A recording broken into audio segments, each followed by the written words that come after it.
Hi, my name is Antoinette Myers, class of 2012, and I'm auditioning for commencement speaker.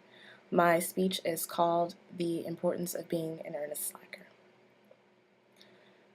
So it occurred to me that after months and months of hearing the dreaded question, so what are you doing after college?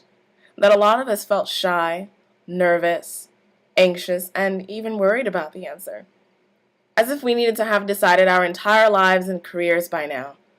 As if after 4 years of a challenging academic career that pushed all of us to think outside of the box, to move out of our comfort zones, to dare to enter into a dialogue with the most famous intellectuals of our time, we needed to have solidified a plan, a network, a fancy internship, or some amazing fellowship in order to prove that we survived Scripps.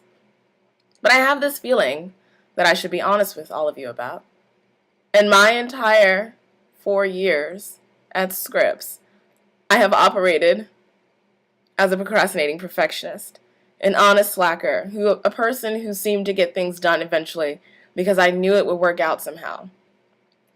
We know that we have the capabilities to change the world, to make the best of difficult situations, to be forthright and honest about the things that worry us the most. We hear all of these things in speeches like these, at events like these. But what people rarely say is maybe we don't need to have a plan at all right now. Think about it. How often are we placed in direct competition with our fellow students? Frankly, it's all of the time. And the pressure is paralyzing sometimes. In high school, we were reduced to a grade point average, a transcript, some SAT scores, and a few personal essays to make ourselves stand apart from the others. Then we landed here, on our private paradise of trees, gardens, and humanities courses. And rabbits. I like the rabbits. And we needed to put life back into the personalities we had flattened out on paper, it seemed. Some of us begged for a fresh start upon our first arrivals to campus. Some of us tried desperately to leave our high school mentalities behind. All of us had to, in one way or the other, grow together and become adults together. We had to learn how to be in community with one another and show respect to each other. Even when those lessons were the hardest and the most challenging, we learned the fundamental skills we need to survive in the world outside of Scripps, where people are of varying ages, backgrounds, racial identities, sexualities, and class statuses. I don't think for one moment that upon leaving Scripps we should be reduced to the names of graduate schools some of us have entered, the prestigious fellowships some of us have won, the firms that we've contracted to work with, or the awards bestowed upon us. This is not to downplay the brilliance that all of us have, or the amazing opportunities that we've all worked really hard for. We are one hell of a class, and our communities know it. Our friends, family, professors, and supporters know it as well. But this is an attempt to avoid making uneasy those of us who just may not know yet.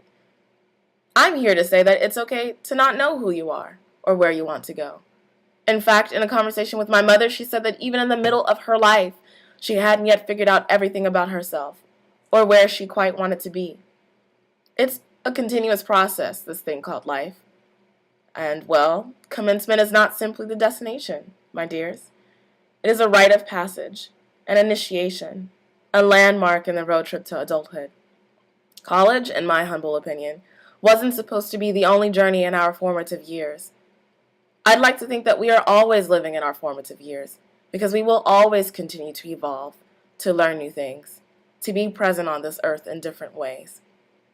There's a quote that I love by a Buddhist woman named Jessica Mori, and she says, "I've thought about my culture, how media tells me that if I'm not stick thin, I'm worthless, that I have little worth as a woman outside of my sexual appeal to men.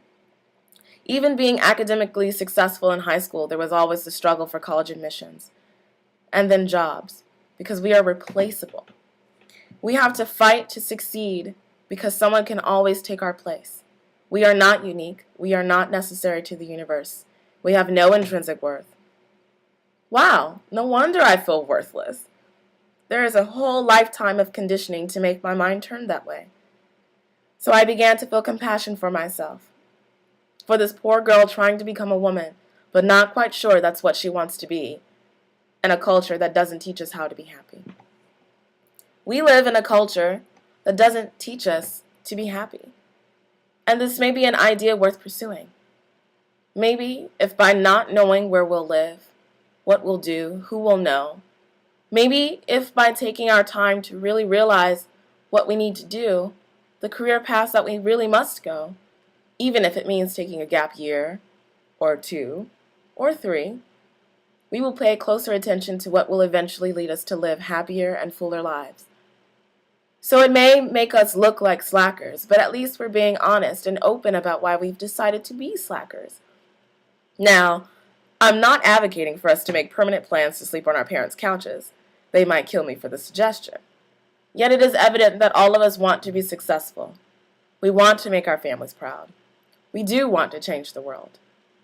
But we also just want to be happy. And that should be good enough. Congratulations to all of us. We did it. Thank you.